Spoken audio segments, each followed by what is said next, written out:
പിന്നെ per month 5,000 rupees something medical allowance ആയിട്ട് വരുന്നുണ്ട്. പിന്നെ യൂണിഫോം അലവൻസ് വരുന്നുണ്ട്, നൈറ്റ് ഡ്യൂട്ടി, ഓവർ ടൈം. ഇത് ഹലോ ഗൈസ്, ബി ടെക്കോ ബി എസ് സിയോ കഴിഞ്ഞ് ഇനി എന്ത് ചെയ്യണം എന്ന് ആലോചിച്ച് നിൽക്കുന്നവരാണോ നിങ്ങൾ? എങ്കിൽ നിങ്ങൾക്കുള്ള ഒരു നല്ല ഓപ്പർച്യൂണിറ്റീനെ പറ്റിയിട്ടാണ് നമ്മുടെ ഇന്നത്തെ വീഡിയോയിൽ ഡിസ്കസ് ചെയ്യുന്നത്. സോ വീഡിയോ മുഴുവൻ കാണുക. നിങ്ങൾ പ്രതീക്ഷിക്കാത്ത അല്ലെങ്കിൽ നിങ്ങളുടെ പ്രതീക്ഷകൾക്ക് അപ്പുറമുള്ള ഒരു നല്ല ഹൈ സാലറീഡ് ജോലി, അതും നെഗറ്റീവ് മാർക്കിംഗ് ഒന്നുമില്ലാത്ത ഒരു എക്സാമിലൂടെ നിങ്ങൾക്ക് നേടാൻ സാധിക്കുമോ?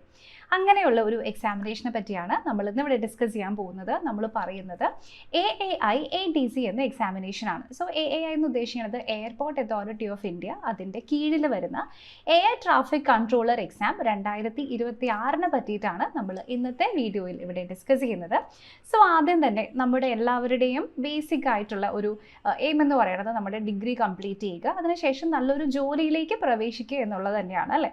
അപ്പോൾ ഡിഗ്രിക്ക് ശേഷം നിങ്ങൾക്ക് പല ചിന്തകളുണ്ടാകും. ഇനി നിങ്ങളുടെ പഠിത്തം ഒന്നും കൂടെ മുന്നോട്ട് കൊണ്ടുപോകണോ, അതായത് ഫർദർ സ്റ്റഡീസ് ചെയ്യണോ, അതോ ഏതെങ്കിലും ഒരു പ്രൈവറ്റ് ആയിട്ടുള്ള ജോലിക്ക് പോകണോ, ഏതെങ്കിലും കോഴ്സ് എടുത്ത് പഠിക്കണോ എന്നിങ്ങനെയുള്ള ഒരുപാട് ഡൗട്ട്സ് നിങ്ങൾക്ക് ഉണ്ടായിരിക്കും.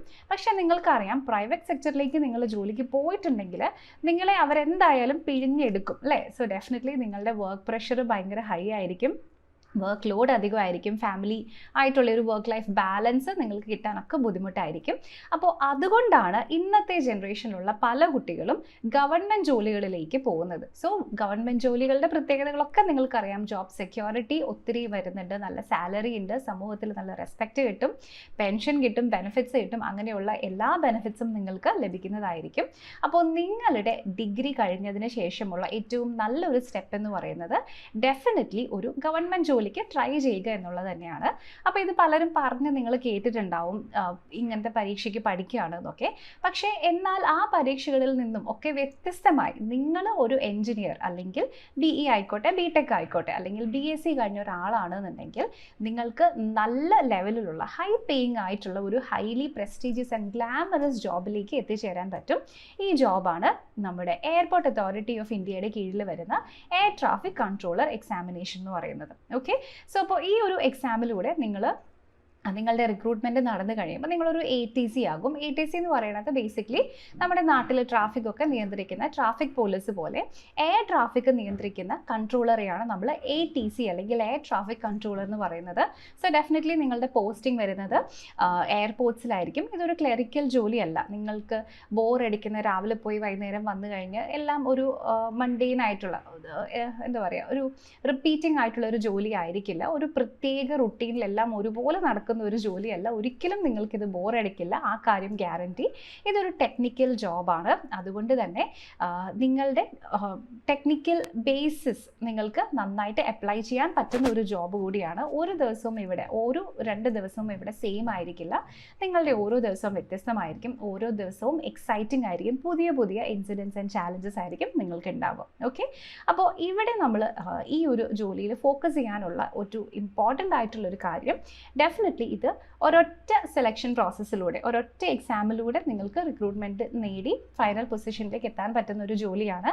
ആ എക്സാമിനാകട്ടെ നെഗറ്റീവ് മാർക്കിങ്ങും വരുന്നില്ല. ഓക്കെ, അപ്പോൾ ഇനി നമുക്ക് ഈ എക്സാമിൻ്റെ ബാക്കിയുള്ള ഡീറ്റെയിൽസിലേക്ക് നോക്കാം. ഒന്നാമത്തെ കാര്യം, ആർക്കൊക്കെ ഈ എക്സാമിന് അപ്ലൈ ചെയ്യാം? സോ BTechോ BEയോ ഏത് ബ്രാഞ്ചും ആയിക്കോട്ടെ, നിങ്ങൾ എഞ്ചിനീയറിംഗ് കഴിഞ്ഞ ഒരാളാണെങ്കിൽ നിങ്ങൾക്ക് അപ്ലൈ ചെയ്യാൻ പറ്റും. ഇനി BSc പഠിച്ച കുട്ടികൾക്കും അപ്ലൈ ചെയ്യാൻ പറ്റും. പക്ഷേ നിങ്ങൾ പഠിച്ച സമയത്ത് നിങ്ങളുടെ ഡിഗ്രിയിൽ മാത്സും ഫിസിക്സും ഒരു സെമ്മിലെങ്കിലും നിങ്ങൾ പഠിച്ചിട്ടുണ്ടാവണം. അത് നിങ്ങളുടെ മാർക്ക് ലിസ്റ്റിൽ കാണണം. ഓക്കെ, ഫൈനൽ ഇയർ സ്റ്റുഡൻസും എലിജിബിൾ ആണ്. കഴിഞ്ഞ തവണത്തെ നോട്ടിഫിക്കേഷൻ വന്നപ്പോൾ ഫൈനൽ ഇയർ സ്റ്റുഡൻസിനും അപ്ലൈ ചെയ്യാമെന്ന് പറഞ്ഞിട്ടുണ്ടായിരുന്നു. അതിൻ്റെ റീസൺ എന്താണെന്ന് വെച്ചാൽ, നിങ്ങളുടെ ഫൈനൽ ഡിഗ്രി സർട്ടിഫിക്കറ്റ് നിങ്ങൾ കൊടുക്കേണ്ടത് നിങ്ങളുടെ സെലക്ഷനും കഴിഞ്ഞ് ഡോക്യുമെന്റ് വെരിഫിക്കേഷൻ്റെ സമയത്ത് മാത്രമാണ്. എന്ന് വെച്ചാൽ അത് ഏകദേശം ഒരു 6 മാസത്തെ പ്രൊസീജിയർ എടുക്കും മൊത്തത്തിൽ. അതിൻ്റെ ഉള്ളിൽ നിങ്ങൾക്ക് ഡിഗ്രി സർട്ടിഫിക്കറ്റ് പ്രൊവൈഡ് ചെയ്യാൻ പറ്റിയാൽ മതി. ഓക്കെ, ഇനി അടുത്തതായിട്ട് ഇതിൻ്റെ ഒരു ഏജ് ലിമിറ്റ് നമ്മൾ നോക്കുകയാണെങ്കിൽ, ഇതുവരെ വന്നിരിക്കുന്ന എക്സാമിനേഷനിലൊക്കെ തന്നെ മാക്സിമം ഏജ് ലിമിറ്റ് 27 ഇയേഴ്സ് ആണ്. സോ 27 വയസ്സ് വരെയുള്ളവർക്ക് ഈ ജോലിക്ക് അപ്ലൈ ചെയ്യാൻ പറ്റും. പക്ഷേ ഇത് ജനറൽ കാറ്റഗറിയുടെ ഏജ് ലിമിറ്റാണ്. OBC-കാർക്ക് 3 വർഷത്തെ ഏജ് റിലാക്സേഷൻ വരുന്നുണ്ട്. അതുപോലെ തന്നെ SC/ST-കാർക്ക് ഇവിടെ 5 വർഷത്തെ റിലാക്സേഷനും വരുന്നുണ്ട്. ഓക്കെ, അതുകൂടി എഴുതുന്നുണ്ട് ഞാൻ ഇവിടെ സ്ക്രീനിൽ. OBC-കാർക്ക് +3 ഇയേഴ്സ് റിലാക്സേഷൻ വരുന്നുണ്ട് ആൻഡ് SC/ST-കാർക്ക് +5 ഇയേഴ്സിൻ്റെ ഏജ് റിലാക്സേഷൻ വരുന്നുണ്ട്. ഓക്കെ, ഇനി അടുത്തതായിട്ട് നമ്മുടെ എക്സാം പാറ്റേണിനെ പറ്റി നോക്കുകയാണെങ്കിൽ ഇത് ഒരു മീഡിയം ലെവലായിട്ടുള്ള ഒരു എക്സാമിനേഷൻ ആണ്. ഞാൻ പറഞ്ഞല്ലോ, ആകെ ഒരൊറ്റ എക്സാം മാത്രമേ ഉള്ളൂ. അത് കംപ്ലീറ്റ്ലി ഓൺലൈൻ ആയിട്ടാണ് നടക്കുന്നത്. ഇതൊരു മൾട്ടിപ്പിൾ ചോയ്സ് ബേസ്ഡ് ക്വസ്റ്റ്യൻസ് വരുന്ന ടൈപ്പ് ഓഫ് എക്സാം ആണ്. അപ്പോൾ ഒരു ക്വസ്റ്റിന് 4 ഓപ്ഷൻസ് ഉണ്ടാകും. ഓപ്ഷൻസിൽ നിന്നും നിങ്ങൾക്ക് കറക്റ്റ് ആൻസർ തിരഞ്ഞെടുക്കാം. അപ്പോൾ ഇതിൽ കൂടുതലും മാത്സും ഫിസിക്സും പിന്നെ ഇംഗ്ലീഷും ജനറൽ ആപ്റ്റിറ്റ്യൂഡ് ആൻഡ് റീസണിങ്ങും ഇതുമാണ് സാധാരണ ചോദിക്കുന്നത്.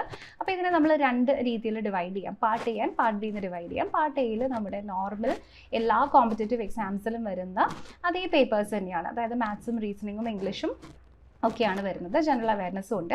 പാർട്ട് ബിയിലാണ് നിങ്ങളുടെ മാത്സും ഫിസിക്സും വരുന്നത്. സോ ഇത് ആണ് ഈ ഒരു പേപ്പറിൻ്റെ കോർ സബ്ജക്ട്സ് എന്ന് നമുക്ക് വേണമെങ്കിൽ പറയാം. പക്ഷേ നിങ്ങൾ എഞ്ചിനീയറിംഗിലോ ഡിഗ്രിയിലോ പഠിച്ച മാത്സോ ഫിസിക്സോ ഒന്നും തന്നെയല്ല. നിങ്ങൾ +1 +2 പ്രിപ്പയർ ചെയ്തപ്പം യൂസ് ചെയ്തിട്ടുണ്ടായിരുന്ന മാത്സ് ആൻഡ് ഫിസിക്സ് മാത്രം മതി നിങ്ങൾക്ക് ഈ എക്സാം ക്രാക്ക് ചെയ്യാൻ. ഓക്കെ, അപ്പോൾ എഞ്ചിനീയറിംഗ് പഠിക്കുന്നതിന് മുമ്പ് നിങ്ങൾ എപ്പോഴെങ്കിലും എൻട്രൻസ് കോച്ചിങ്ങിനൊക്കെ പോയിട്ടുണ്ടെങ്കിൽ നിങ്ങൾക്കറിയാമല്ലോ എങ്ങനെയാണ് ക്വസ്റ്റ്യൻസ് വരുന്നതെന്ന്. സോ അത്ര ഹൈ ലെവൽ ക്വസ്റ്റ്യൻസ് വരില്ല. പക്ഷേ സ്റ്റിൽ അതിൽ നിന്ന് തൊട്ട് താഴെ വരുന്ന ഒരു മീഡിയം ലെവൽ ക്വസ്റ്റ്യൻസ് ആയിരിക്കും ഈ എക്സാമിന് ചോദിക്കുക. അപ്പോൾ അത് നിങ്ങൾക്ക് ആ ഒരു ട്രെയിനിങ് കൂടെ ഉണ്ടെന്നുണ്ടെങ്കിൽ അത് നിങ്ങൾക്കൊരു എക്സ്ട്രാ ആയിട്ടുള്ള അഡ്വാൻറ്റേജ് ആണ്. നിങ്ങൾക്ക് ഡെഫിനറ്റ്ലി ഈ ഒരു എക്സാം ക്രാക്ക് ചെയ്യാനായിട്ട് പറ്റും. ഓക്കെ, പിന്നെ ഞാൻ പറഞ്ഞല്ലോ ഈ എക്സാമിൻ്റെ ഏറ്റവും വലിയ പ്രത്യേകത എന്ന് പറയുന്നത് നെഗറ്റീവ് മാർക്കിംഗ് ഒന്നുമില്ലാത്ത എക്സാമിനേഷൻ ആണ്. സോ അതുകൊണ്ട് തന്നെ നിങ്ങൾക്ക് എല്ലാ ക്വസ്റ്റ്യൻസും ഫ്രീ ആയിട്ട് അറ്റംപ്റ്റ് ചെയ്യാൻ പറ്റും. സോ അതിൽ ഇത്ര നമ്പർ ഓഫ് ക്വസ്റ്റ്യൻസ് മാത്രമേ അറ്റംപ്റ്റ് ചെയ്യാൻ പറ്റൂ, ബാക്കി നിങ്ങൾക്ക് അറിയില്ല, ഒരു ക്വസ്റ്റ്യൻ ഡൗട്ട് ഉണ്ട് ചെയ്യാൻ, നിങ്ങൾക്കത് പറ്റില്ല എന്നുള്ളൊരു സിറ്റുവേഷൻ ഇവിടെ വരില്ല. അതിൻ്റെ റീസൺ എന്താണെന്ന് വെച്ചിട്ടുണ്ടെങ്കിൽ ഇവിടെ കംപ്ലീറ്റ്ലി എല്ലാ ക്വസ്റ്റ്യനും നിങ്ങൾക്ക് അറ്റംപ്റ്റ് ചെയ്യാൻ പറ്റും. ബിക്കോസ് നെഗറ്റീവ് മാർക്കിങ്ങേ വരുന്നില്ല. ഓക്കെ, അപ്പോൾ ധൈര്യമായിട്ട് നിങ്ങൾക്ക് ചോദ്യങ്ങൾ സോൾവ് ചെയ്ത് ആൻസർ ചെയ്യാൻ പറ്റുന്ന ഒരു എക്സാമിനേഷൻ കൂടിയാണ് ഈ നമ്മുടെ AAIയുടെ ATC JE എക്സാമിനേഷൻ എന്ന് പറയുന്നത്.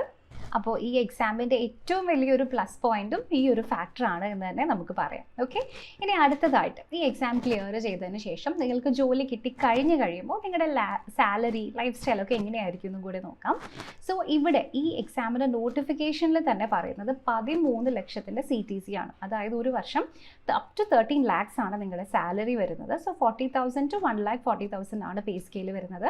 പക്ഷേ ഉടനെ നിങ്ങൾ ജോയിൻ ചെയ്യുന്ന സമയത്ത് തന്നെ നിങ്ങൾക്ക് ഈ 1,40,000 കിട്ടില്ല. നിങ്ങൾക്ക് ജോയിൻ ചെയ്തതിന് ശേഷം ഒരു 6 to 8 months ട്രെയിനിങ് ഉണ്ടാകും. സോ അപ്പോൾ നിങ്ങളുടെ കയ്യിൽ ഒരു 65,000 rupees ആയിരിക്കും നിങ്ങൾക്ക് സാലറി ആയിട്ട് വരുന്നത്. അതിനുശേഷം 65 to 70,000 ആണ് കേട്ടോ. ഇനി അതിനുശേഷം നിങ്ങൾ ആക്ച്വൽ പോസ്റ്റിംഗ്, ഈ ട്രെയിനിങ്ങിന് ശേഷം നിങ്ങളുടെ പോസ്റ്റിംഗ് വന്നതിന് ശേഷമാണ് നിങ്ങളുടെ ഇൻഹാൻസ് സാലറി 80,000 rupeesന് മുകളിലേക്ക് പോകുന്നത്. ഓക്കെ, അപ്പോൾ അതിൽ ഒരു 1 year ഒക്കെ എക്സ്പീരിയൻസ് കഴിയുമ്പോഴേക്കും അത് 1 lakhന്റെ അബവ് ഡെഫിനറ്റ്ലി പോകും. കാരണം നമുക്ക് സാധാരണ സെൻട്രൽ ഗവൺമെൻറ് എക്സാംസിലൂടെ ലഭിക്കുന്ന ജോലികൾക്കില്ലാത്ത ഒരുപാട് അലവൻസുകളും ബെനിഫിറ്റ്സുകളും ഈ ഒരു ജോലിക്ക് വരുന്നുണ്ട്. ഇവിടെ നമുക്ക് റിസ്ക് അലവൻസ് എന്ന് പറയുന്ന ഒരു അലവൻസ് വരുന്നുണ്ട്. പിന്നെ per month 5,000 rupees something medical allowance ആയിട്ട് വരുന്നുണ്ട്. പിന്നെ യൂണിഫോം അലവൻസ് വരുന്നുണ്ട്. നൈറ്റ് ഡ്യൂട്ടി, ഓവർ ടൈം, ഇതെല്ലാം തന്നെ ബാക്കി ജോലികൾക്കും വരുന്ന അലവൻസ് ആണ്. ഇനി അത് ഒന്നും കൂടാതെ തന്നെ ഇതൊരു PSU അണ്ടർടേക്കിംഗ് ആയതുകൊണ്ട് തന്നെ PSU അലവൻസ് എന്ന് പറയുന്ന മറ്റൊരു എക്സ്ട്രാ അലവൻസും വരുന്നുണ്ട്. സോ നിങ്ങൾ ജോയിൻ ചെയ്ത് ഒരു വർഷം കൊണ്ട് തന്നെ 1 lakh അബവ് നിങ്ങളുടെ സാലറി പോകുന്ന ഒരു ഇൻട്രസ്റ്റിംഗ് ആയിട്ടുള്ള ജോലിയായിരിക്കും ഇത്. പിന്നെ ബാക്കി പറയുന്ന എല്ലാ കാര്യങ്ങളും നിങ്ങളുടെ DNS അലവൻസ് ഉണ്ടാകും, ഹൗസ് റെൻറ്റ് അലവൻസ് ഉണ്ടാകും, മെഡിക്കൽ അലവൻസുകൾ ഉണ്ടാകും, എയർപോർട്ട് അലവൻസ് ഡെഫിനറ്റ്ലി നിങ്ങൾ എയർപോർട്ടിൽ സ്റ്റാഫ് ആയതുകൊണ്ട് അതിനുള്ള അലവൻസുകൾ ഉണ്ടായിരിക്കും. പിന്നെ മൊത്തത്തിലുള്ള എല്ലാ സെൻട്രൽ ഗവൺമെൻറ്റിൻ്റെ പെർക്സും നിങ്ങൾക്ക് ലഭിക്കുന്നതായിരിക്കും. ഓക്കെ, അപ്പോൾ ഈ ഒരു എക്സാം എന്തുകൊണ്ട് ഇത്ര സ്പെഷ്യൽ ആവുന്നു എന്ന് ചോദിച്ചിട്ടുണ്ടെങ്കിൽ ഇതൊരു സെൻട്രൽ ഗവൺമെൻറ് ജോബ് തന്നെയാണ്. എന്നാൽ മറ്റൊരു സെൻട്രൽ ഗവൺമെൻറ് ജോബിനും ഇല്ലാത്ത അത്രയും ഒരു ഗ്ലാമറാണ് ഈ പോസ്റ്റിൽ വരുന്നത്. നിങ്ങൾ വർക്ക് ചെയ്യുന്നത് എയർപോർട്ടിലായിരിക്കും. അപ്പോൾ നിങ്ങളുടെ പോസ്റ്റിംഗ് വരുന്നതൊക്കെ സിറ്റീസിലായിരിക്കും. എയർപോർട്ട് വരുന്നത് തന്നെ ഒരു സിറ്റിയുടെ നല്ല ലൊക്കേഷനിലായിരിക്കും അല്ലേ. അപ്പോൾ ആ ഫെസിലിറ്റീസ് ഒക്കെ നിങ്ങൾക്ക് യൂസ് ചെയ്യാൻ പറ്റും. നിങ്ങൾക്ക് ജോലി സമയത്ത് നിങ്ങളുടെ റിലാക്സേഷന് വേണ്ടിയിട്ട് അവിടെ റിഫ്രഷ്മെൻറ്റ് ഏരിയാസ് വരുന്നുണ്ട്, ജിം ഏരിയാസ് വരുന്നുണ്ട്. ഇത്തരത്തിൽ നിങ്ങളുടെ ഹെൽത്തും ഉറപ്പാക്കുന്ന ഒരു ഫെസിലിറ്റിയിലിരുന്ന് AC ആയിരിക്കും നിങ്ങൾ വർക്ക് ചെയ്യുന്നത്. ഇത് ടെക്നിക്കലി ആൻഡ് ഒരു ഇൻ്റലക്ച്വൽ റോളാണ്. കൂടുതലും നിങ്ങൾ നിങ്ങളുടെ ബ്രെയിൻ ഉപയോഗിച്ചിട്ടാണ് വർക്ക് ചെയ്യുന്നത്. ഫിസിക്കൽ ലേബർ ഒന്നും തന്നെ വരുന്നില്ല. ഡെഫിനറ്റ്ലി ഒരു ചെറിയ പ്രായത്തിൽ തന്നെ നിങ്ങൾക്ക് വളരെ ഹൈ സാലറിയോടുകൂടെ ജോലി സ്റ്റാർട്ട് ചെയ്ത് തുടങ്ങാം. ആൻഡ് മറ്റുള്ള എക്സാംസിനെ വെച്ച് നോക്കുമ്പോൾ ഇതിൻ്റെ കോമ്പറ്റീഷനും ഇവിടെ ലെസ് ആണ്. അതിൻ്റെ റീസൺ എത്രയേ ഉള്ളൂ, ഇവിടെ ഈ എക്സാമിന് അപ്ലൈ ചെയ്യാൻ എൻജിനീയേഴ്സിനും BSc കഴിഞ്ഞ് ഡിഗ്രിക്കാർക്കും മാത്രമേ പറ്റുള്ളൂ, അല്ലാത്തവർക്ക് അപ്ലൈ ചെയ്യാൻ പറ്റില്ല. അതുകൊണ്ട് തന്നെ മറ്റുള്ള എക്സാംസിന് കമ്പയർ ചെയ്യുമ്പോൾ ഇവിടെ കോമ്പറ്റീഷനും കുറവാണെന്ന് പറയാം. അപ്പോൾ ഇതിൻ്റെ ഏറ്റവും വലിയ സ്പെഷ്യാലിറ്റി നെഗറ്റീവ് മാർക്കിംഗ് ഇല്ല എന്ന് പറയുന്നത് തന്നെയാണ്. ഓക്കെ, അപ്പോൾ ഇത്രയും ഞാൻ പറഞ്ഞതിൽ നിന്നും എനിക്ക് ഒരു കാര്യം നിങ്ങളോട് എടുത്തു പറയാനുള്ളത്, നിങ്ങൾ ഒരു തവണ ഈ ഒരു എക്സാമിന് പ്രിപ്പയർ ചെയ്ത് നിങ്ങൾ ക്ലിയർ ചെയ്ത് കഴിഞ്ഞാൽ നിങ്ങളുടെ ലൈഫ് പിന്നെ സെറ്റായി, നിങ്ങൾക്ക് പിന്നെ തിരിഞ്ഞ് നോക്കേണ്ടതായിട്ട് വരില്ല. ഓക്കെ, അപ്പോൾ ഇത്തവണത്തെ നോട്ടിഫിക്കേഷൻ വരാൻ പോകുന്നത് ഈ വരുന്ന മാർച്ചിലാണ് നമ്മൾ നോട്ടിഫിക്കേഷൻ എക്സ്പെക്റ്റ് ചെയ്യുന്നത്. സാധാരണ ഈ എക്സാമിനേഷൻ വരുന്നത്, അതായത് നോട്ടിഫിക്കേഷൻ വന്നു കഴിഞ്ഞ് 1.5-2 മാസം കൊണ്ട് തന്നെ എക്സാമിനേഷൻ നടക്കും. അപ്പോൾ നിങ്ങളുടെ പ്രിപ്പറേഷൻ ഇപ്പോൾ തന്നെ സ്റ്റാർട്ട് ചെയ്യുക. എവിടെ പ്രിപ്പയർ ചെയ്യും, എങ്ങനെ പ്രിപ്പയർ ചെയ്യുമെന്ന് ഓർത്ത് പേടിക്കേണ്ട. അതിനുള്ള ക്ലാസ്സസ് ഒക്കെ നമ്മുടെ എൻട്രി ആപ്പിൽ റെഡിയാണ്. സോ ഇവിടെ നിങ്ങൾക്ക് ഇതിൻ്റെ എലിജിബിലിറ്റി ഉണ്ടെന്നുണ്ടെങ്കിൽ നിങ്ങൾ ഇപ്പോൾ തന്നെ പ്രിപ്പയർ ചെയ്ത് തുടങ്ങുക. നമുക്ക് സിലബസ് ബേസ്ഡ് ആയിട്ടുള്ള റെക്കോർഡഡ് ക്ലാസ്സസ് വരുന്നുണ്ട്, ലൈവ് ക്ലാസ്സസ് വരുന്നുണ്ട്, ഡൗട്ട് ക്ലിയറിംഗ് സെഷൻസ് വരുന്നുണ്ട്, പിന്നെ നമുക്ക് മോക്ക് ടെസ്റ്റുകൾ വരുന്നുണ്ട്, ക്വിസസ് വരുന്നുണ്ട്, സ്റ്റഡി മെറ്റീരിയൽസ് നിങ്ങൾക്ക് പ്രൊവൈഡ് ചെയ്യും, മെൻറ്റർഷിപ്പ് അസിസ്റ്റൻസ് ഉണ്ടാകും. അപ്പോൾ ഈ എക്സാമിന് വേണ്ട എല്ലാ കാര്യങ്ങളും നമ്മുടെ ആപ്പിൽ അവൈലബിൾ ആണ്.